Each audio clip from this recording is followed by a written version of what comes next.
The last big superhero movie of the summer is out, and already we want more Dark Knight.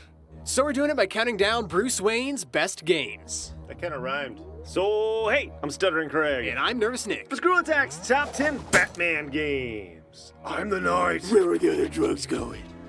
Took it a little too far there, Nick. Number 10. We've said before that we wish the funding for Lego-style games would go towards making actual versions of whatever they're based on, but we'll admit that they certainly have their market. The LEGO games have always emphasized exploring and collecting, but LEGO Batman 2 features an open world complete with tons of recognizable locations. But then they really went all out and pretty much threw in over 50 freaking characters to boot. 50! Bonus points for using the Danny Elfman soundtrack. Number 9. So here's an overlooked NES gem you probably missed. Batman Return of the Joker was a sequel to the NES movie tie-in we all just love at the HQ. But like a lot of NES sequels, it has pretty much nothing to do with the original. It's still more so than most, but you're right about it being different. For a guy who hates guns, Batman in this game sure uses a whole lot more of them. Like the entire time. Upgradable long-range weapons in the same super high difficulty you know the first one for make Return of the Joker feel like a Contra-style game. But with 100% more Batman. Number 8. So you're strolling through Chinatown laying waste to exploding ninjas when you hitch a ride on a train which takes you straight to a battle with Peter Parker himself. Yeah, that's all well and good, but once you've dealt damage to him, he becomes the single thing nobody wants to go up against. Seeing the Batman as too great of a threat, Sega eventually decided to revise the game and have the player fight Satan instead. And for the record, Satan is way less scary than Batman. Also, Revenge of Shinobi may not be a traditional Batman game, but this point is just way too cool not to include on this list. Number 7. And now for something completely different. As everybody knows, Batman works better alone, so the initial thought of a multiplayer Batman game made us go, what? It's kind of like Call of Duty meets Team Fortress 2 all set in Gotham City. Amazed? Absolutely. Trampolines and grappling hooks launch you onto rooftops as the Jokers square off against the Bats in the goofiest turf war the city has ever seen. It's amazing. In Gotham City Imposters, it's actually cool to be wearing the hockey pads. I'm here to. Ah! What the? Ah! What the is this? Ah! Number 6. You know the cool thing about cross-platform Batman games back in the day? They were totally unique from each other. That's true. And when you played The Adventures of Batman and Robin on SNES, you got a completely different game than if you played the Genesis one. The Super Nintendo game had you methodically select which gadgets you wanted to take with you to take down Gotham's biggest criminals, and it was more about careful platforming. Plus, this version had the grapple gun, and who doesn't love the grapple gun? Nobody. Number 5. You know the cool thing about cross-platform Batman games back in the day? They were totally unique from each other.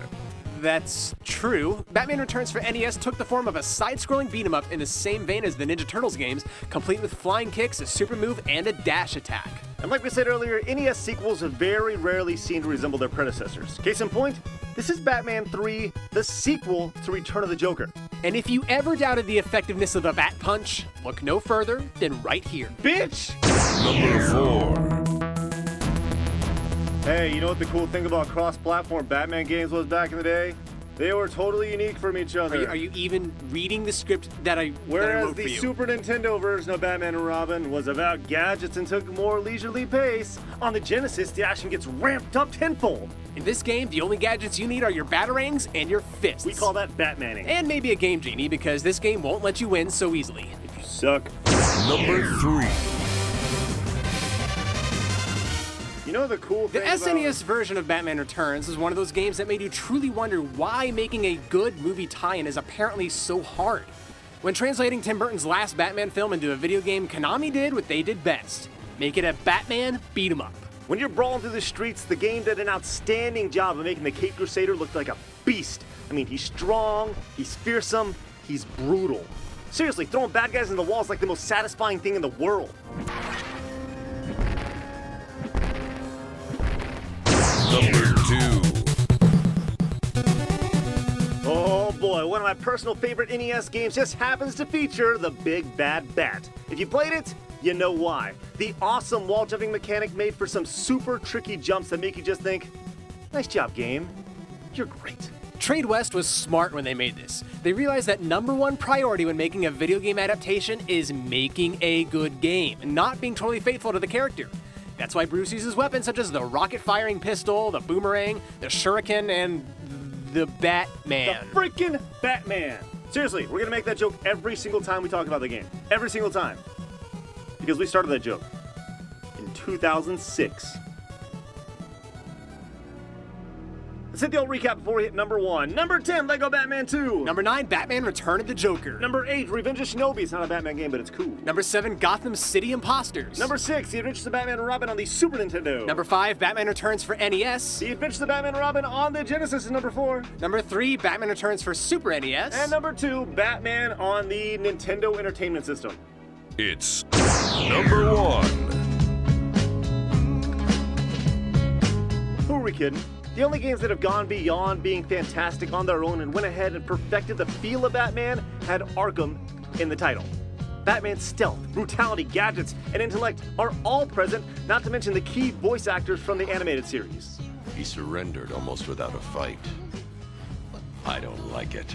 These games are the ultimate fan service to the die-hard Batman fan.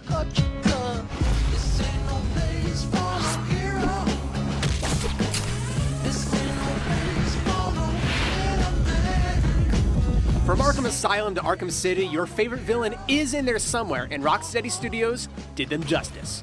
The Dark Knight's combat style is so much fun to play with, especially when you string together long combos using all his gadgets.